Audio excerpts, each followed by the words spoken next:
justamente usar a poesia como um instrumento de reflexão sobre todos esses contextos, sobre todas essas contradições, porque a poesia é a expressão da linguagem. Então a linguagem, ela pode tanto encarcerar, ela pode tanto alienar, como ela pode tanto libertar, ser libertadora, não é? E a minha poesia tem essa preocupação. Ela é uma poesia provocativa, instigadora, é uma poesia que alfineta, é uma poesia áspera, é uma poesia arsênica, porque eu creio que a partir daí é possível desenvolver, não é verdade, na pessoa, um senso crítico. E nós vivemos num gregarismo acrítico, né? Esse modelo de sociedade do qual nós fazemos parte, esse modelo globalizado, capitalista, neoliberal, injetou na sociedade uma preocupação exacerbadamente individualista, utilitarista, hedonista, egoísta, não é?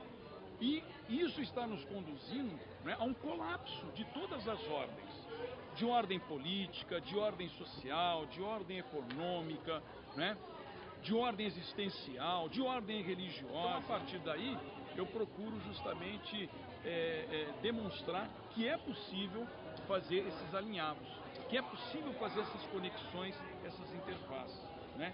E fica um trabalho interessante. Por exemplo, vou citar aqui um poema sobre o banhado. O banhado sobre vários olhares, mas em particular um olhar mais hecatômico, mais cataclísmico e um olhar mais lírico. Então, o olhar mais hecatômbico, mais cataclísmico, né? Como se fosse assim um pesadelo, né? Na minha relação com o banhado. Então, o poema diz o seguinte: cardumes de nuvens atônitas prenunciam no banhado manhãs ácidas, canibais do progresso, adagas de fogo, dragões de aço, transfigurando o útero verde do vale num triunfante concreto de cores pálidas, adornado por medrosas flores anônimas.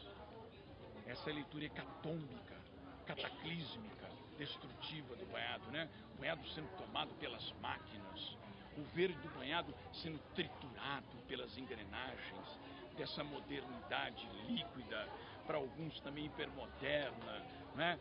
Uma modernidade, conforme dizia o grande intelectual, filósofo, historiador Walter Benjamin, né? A modernidade é o esquecimento do passado recente. O passado não tem mais sentido algum para todos nós, né? Ou como diria o grande Bauman, né? Vivemos num mundo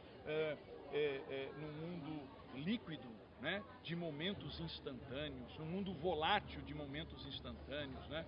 Onde tudo é um instantâneo obsoleto, não é verdade? Onde mal você tem tempo de assimilar uma novidade, já vem outra. Então nós somos a sociedade do presenteísmo, né? A sociedade onde as pessoas não têm tempo mais para processar absolutamente nada, são conduzidas a isso, né? E o banhado num sentido mais lírico, né? Um banhado num sentido mais suave, mais doce, né? O banhado adormecido é solidão que alimenta o curso dos ventos, ruminando o tempo. Às vezes eu tenho a impressão é que ele que nos enxerga, sabe? Não é a gente que enxerga o banhado, né?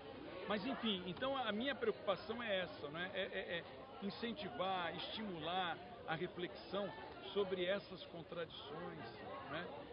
Dando oportunidade para que as pessoas façam outras leituras, né? E não essas leituras, né, que nos conduzem para uma mesmice, né? E às vezes também para uma leitura careta, uma leitura retrógrada, ultraconservadora. Isso está acontecendo muito atualmente na nossa sociedade, né? Havendo uma avalanche, um tsunami ultraconservador que não permite o diálogo, a relação com as diferenças e os diferentes, né? Eu trago comigo um pensamento de um filósofo britânico, né, o Isaiah Berlin, que diz o seguinte: endireitar o homem é abolir a variedade que em si é um valor.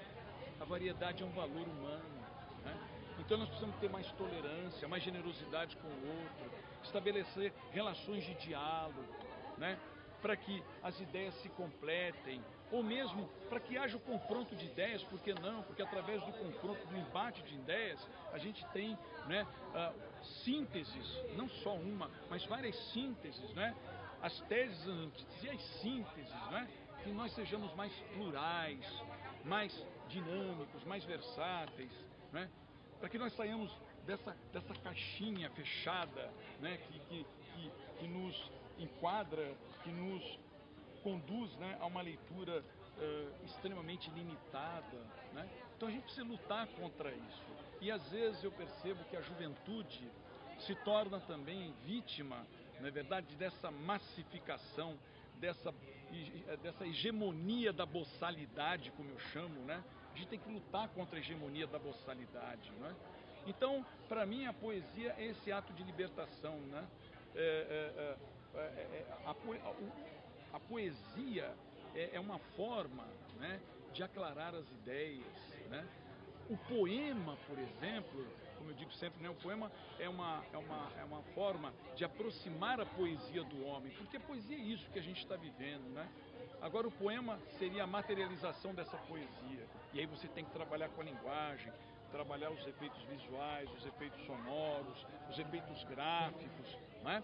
A poesia tem essa riqueza, né? E o poema seria justamente a materialização dessa poesia. Então, para mim, né, o poeta é o intérprete da multiforme floração cotidiana. É o poeta. O poeta é isso, né? E sem o poeta, a sociedade fica mais caduca. E por que não unir o útil ao agradável, né? Ou seja, uma leitura crítica dessa sociedade, se utilizando da poesia, se utilizando da história.